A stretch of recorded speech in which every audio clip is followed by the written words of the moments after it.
حکومت نے یہ برطانیہ چلے گئے دعویٰ کرنے کے گاڑیاں لے کر ہمیں اٹھاتے لے جو وہ اٹھاتے نہیں ہیں، اٹھاتے نہیں لے کو نہیں جاتے دوسری طرف۔ یہ ہماری بہت یہ ہماری ہمیں امداد نہیں جا رہی۔ گاڑی نیچے ہے۔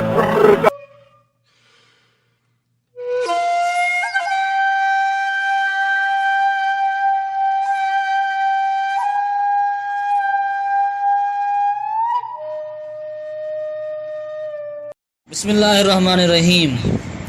آپ سب کو یاد ہوگا کہ 2010 میں ہمارے ملک پاکستان کے اندر اللہ تعالیٰ کی طرف سے ایک آزمائش آئی تھی جسے سیلاب کے نام سے لوگ یاد کرتے ہیں۔ وہ سیلاب ایسا تھا جس نے سب کچھ فنا کر دیا تھا۔ اس میں لوگ اپنے گھر سے بے گھر ہو گئے۔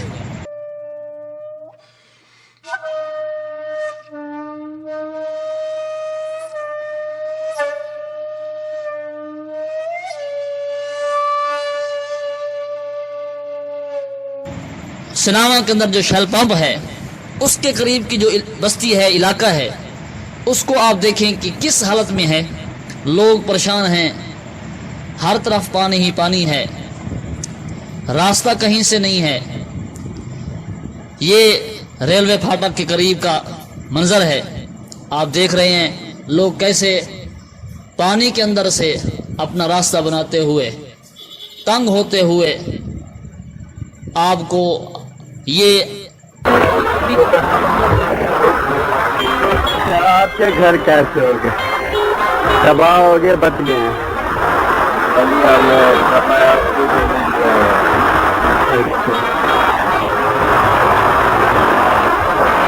جانی نقصان تو نہیں ہوا؟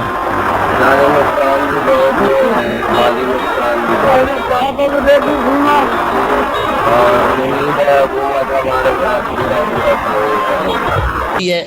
لوگ اپنے بچاؤ کے لیے مختلف قسم کے طریقے استعمال کر رہے ہیں۔ یہ آپ کو نظر آ رہا ہے، دیکھیں، اپنی جان بچانے کے لیے اس نے اپنے طریقے سے اوپر کی جگہ کو استعمال کیا ہے۔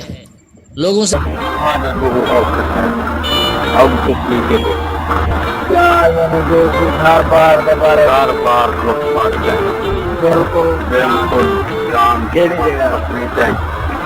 سکون ہر گھر یہ چاہے بھی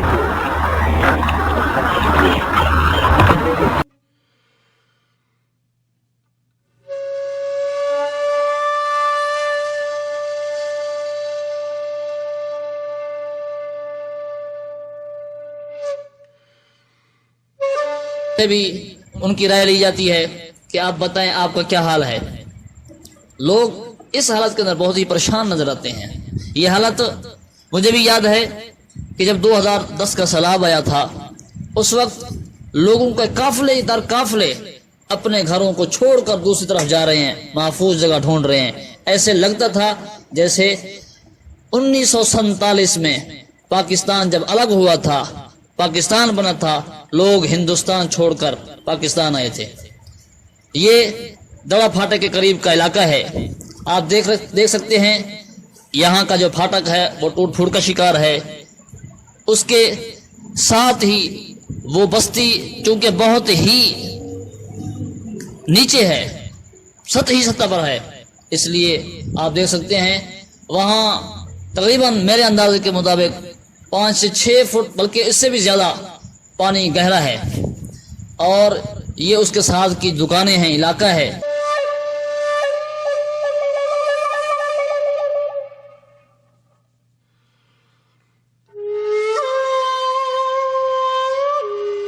ٹوٹ پھوٹ کا شکار ہیں، مکان گر گئے ہیں۔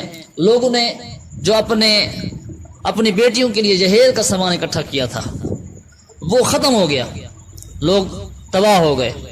یہ اللہ کی طرف سے آزمائش ہے۔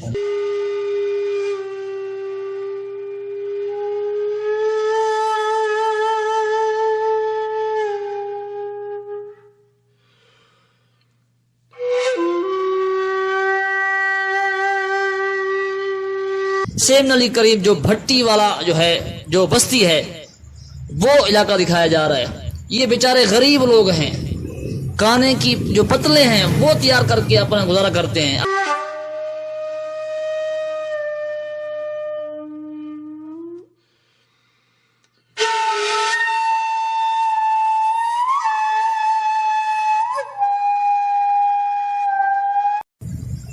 اللہ کی طرف سے ایک آزمائش ہی تھی. مچھروں کا اس وقت بہت بڑا بسیرا تھا, لوگ مچھروں سے پریشان تھے, بڑے بڑے مچھر تھے جسے دیکھ کر ہی انسان ڈر جائے, گھبرا جائے. یہ آپ کے سامنے ٹبرائم علی شاہ کا منظر پیش ہو رہا ہے. آپ دیکھ سکتے ہیں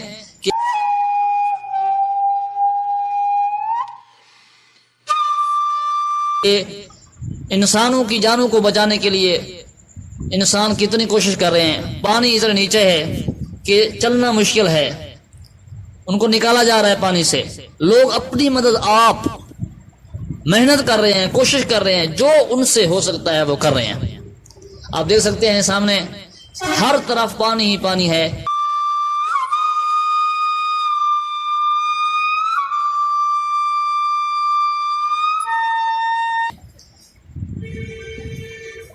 بہت ہی مشکل حالت ہے, عجیب و غریب حالت تھی, ہر ایک کو اپنی پڑی ہوئی تھی. یہ رفیق کالونی کا منظر آپ کو دکھایا جا رہا ہے. یہ آپ کے سامنے ہے, دیکھیں گلیوں میں پانی ہے, عمارتیں ٹوٹ پھوٹ کا شکار ہیں. کہیں سے بھی کوئی اچھی خبر نظر نہیں آ رہی تھی. ہر آدمی پریشان تھا. کوئی بھی علاقہ ایسا نہیں تھا جو ٹوٹ پھوٹ کا شکار نہ ہوا ہو. کوئی بھی علاقہ ایسا نہیں تھا جس کے گھروں کے لوگ اپنے گھر میں محفوظ ہوں. گلی میں پانی ہے, آپ کو نظر آ رہا ہوگا. یہ گلی میں پانی ہے, تقریباً گھٹنوں کے قریب قریب پانی ہے. اور آپ کو اس کی عمارتیں بھی نظر آ رہی ہوتی, کس حالت میں عمارتیں کھڑی ہوئی ہیں.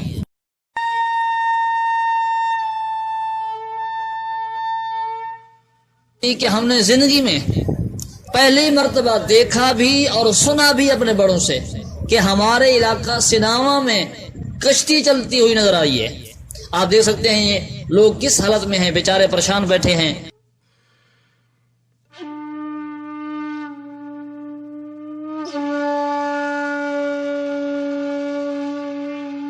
لوگ گرمی کی وجہ سے پریشان ہیں. آپ کو بچوں کی حالت نظر آ رہی ہے, بچے بڑے پریشان ہیں. چھوٹا ہو, بڑا ہو, مرد ہو, عورت ہو, بوڑھا ہو, جوان ہو, ہر آدمی پریشان تھا. یہ آپ دیکھیں, یہ آدمی پانی میں سے اپنے سامان کو, اپنی چیزوں کو نکالنے کی کوشش کر رہا ہے تاکہ ایک محفوظ جگہ پر پہنچا سکے.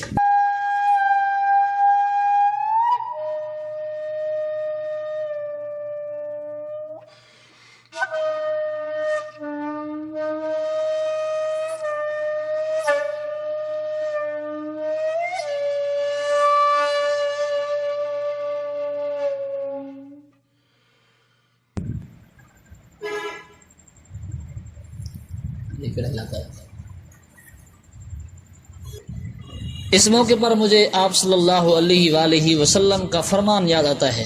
آپ صلی اللہ علیہ وآلہ وسلم نے صحابہ سے فرمایا کہ تم ہر روز صدقہ کیا کرو.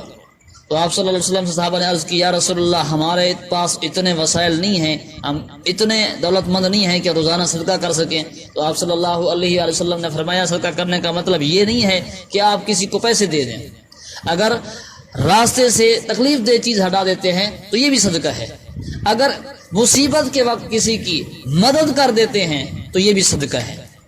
اگر آپ اور کچھ نہیں کر سکتے, کم از کم کسی کو مصیبت میں تسلی دے دیتے ہیں, دلاسا دلا دیتے ہیں, تو یہ بھی ایک صدقہ ہے. ہمیں چاہیے, ہم مسلمان ہیں, ہمیں حضور صلی اللہ علیہ وسلم کی سنت کے مطابق, سیرت کے مطابق زندگی گزارنی ہے. اس لیے ہم کوشش کریں. اللہ کی طرف سے یہ آزمائش ہوتی ہے. اگر اس طرح کی کوئی آزمائش آئے تو ہم ایک دوسرے کا ساتھ دیں, ایک دوسرے کی ہمدردی ہمارے دل کے اندر ہو. حضور صلی اللہ علیہ وآلہ وسلم نے فرمایا ہے کہ مسلمان ایک جسم کی طرح ہے. جب ایک جسم کی کسی حصے میں تکلیف ہوتی ہے تو پورا جسم تڑپتا ہے. اسی طرح مسلمان کسی کونے میں بھی پریشان ہو تو دوسرے کونے کے اندر بھی مسلمان کو تکلیف محسوس ہونی چاہیے. آپ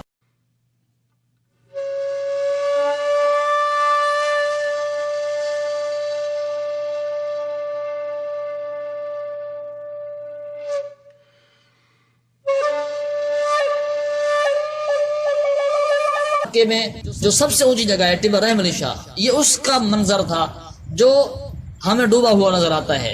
جب یہ اونچی جگہ محفوظ نہیں تھی تو آپ خود اندازہ لگا لیں جو نچلی سطح کے علاقے تھے، بستیاں تھیں، وہ کس حال میں ہوں گی۔ آپ کو یہ نظر آ رہا ہے یہ بیچارے غریب لوگ ہیں جو کانوں کی پتلیں وغیرہ بنا کر اپنا گزارا کرتے تھے، ان کی مکان، ان کی عمارتیں کس طرح بکھر گئی ہیں، ٹوٹ پھوٹ کا شکار ہو گئی ہیں، دیواریں گر گئی ہیں، کسی کی چھتیں گر گئی ہیں۔ یہ بیچارے غریب لوگ ہیں اور پھر ان کی اتنی وسعت بھی نہیں ہے کہ پھر اس کو نئے سرے سے بنا سکیں۔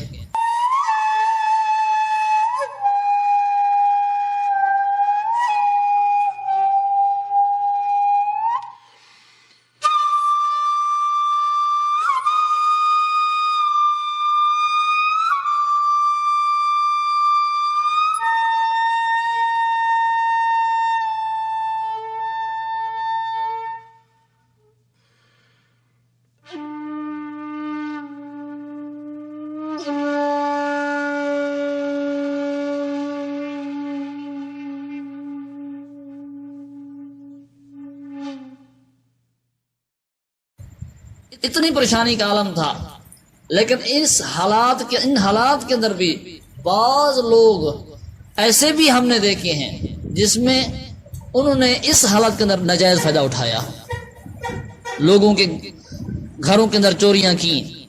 جو لوگ اپنے گھروں کو چھوڑ کر دوسرے جگہ پر چلے گئے تھے، محفوظ مقام پر چلے گئے تھے، ان کے گھروں کے اندر گھس کر ان کی دیواریں توڑ کر، ان کے دروازے توڑ کر چوریاں کرتے رہے اور لوٹتے رہے۔ یہ آپ دیکھ سکتے ہیں، یہ ٹبہ رحم علی شاہ کے مناظر ہیں، عمارتیں ٹوٹ پھوٹ کا شکار ہیں، کچے مکان ہیں، آپ دیکھ سکتے ہیں لوگ بڑے پریشان ہیں اور بغیر کسی چار دیواری کے باہر ہی، سڑکوں پر ہی، روڈ پر ہی آپ کو اپنے بستر لگائے ہوئے چارپائی ڈالتے ہوئے نظر آتے ہیں۔ یہ ان حالات کو، ان مناظر کو دیکھتے ہوئے ہمیں سبق حاصل کرنا چاہیے کہ یہ مناظر، یہ پریشانیاں، یہ مصیبتیں کیوں آتی ہیں۔ یہ دراصل ہمارے اعمال کا ہی نتیجہ ہے۔ ہمارے اعمال جب اچھے نہیں ہوتے، جب ہم حد سے گزر جاتے ہیں، اللہ تعالیٰ ہمیں ڈھیل دیتے رہتے ہیں، مہلت دیتے رہتے ہیں، لیکن جب حد سے گزر جاتے ہیں تو ہمیں سمجھانے کے لیے، ایک سبق دینے کے لیے آزمائشی طور پر کبھی سیلاب کی صورت نظر آتی ہے، کبھی ہمیں زلزلے کی صورت نظر آتی ہے۔ یہ ہمارے اعمال ہیں۔ ہم نماز کی پابندی نہیں کرتے، ہم پردے کا لحاظ نہیں کرتے، ہماری عورتیں کھلے عام بازار میں بغیر پردے کے گھوم رہی ہوتی ہیں، اور ہمارے مسلمان مرد ان عورتوں کو گھور رہے ہوتے ہیں۔ تو ہمارے اعمال جب ایسے ہوں گے تو پھر ہمارے ساتھ اس طرح کے مسائل بھی ہوں گے اور ہمیں اس طرح کی پریشانی کا بھی سامنا کرنا پڑے گا۔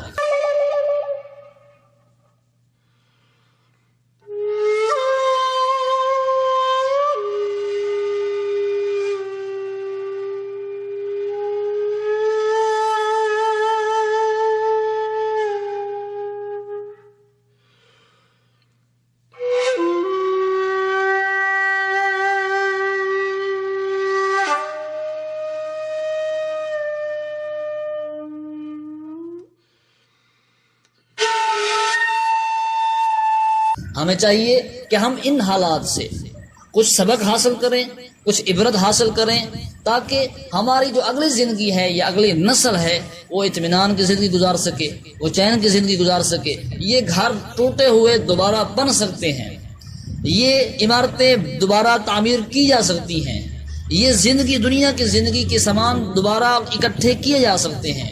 لیکن جب ایک مرتبہ انسان اس زندگی سے چلا جاتا ہے، دنیا چھوڑ کر چلا جاتا ہے اور اپنے اعمال نامہ کے اندر اچھے اعمال کی بجائے برے اعمال لکھوا کر چلا جاتا ہے تو اسے پھر سدھارنے کا موقع بھی نہیں ملتا۔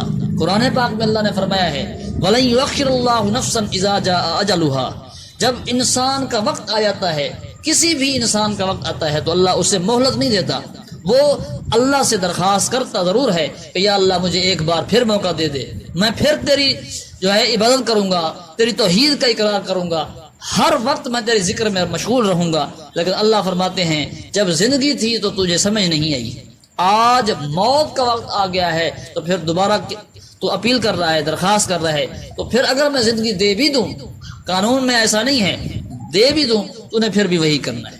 اس لیے ہمیں چاہیے ہم سبق حاصل کریں. یہ مصائب، یہ پریشانیاں آتی رہتی ہیں، زندگی کا حصہ ہے. ان مع العسر یسرا، بے شک تنگی کے ساتھ آسانی بھی ہے، لیکن اس وقت ہمیں کیا کرنا ہے؟ اللہ نے فرمایا ہے صبر کا دامن آپ اپنائے رکھیں، اس کو آپ مضبوطی سے تھامے رکھیں. انشاءاللہ ہم مسلمان ہیں اور ہمیں ان حالات کے اندر صبر کا حکم دیا گیا ہے.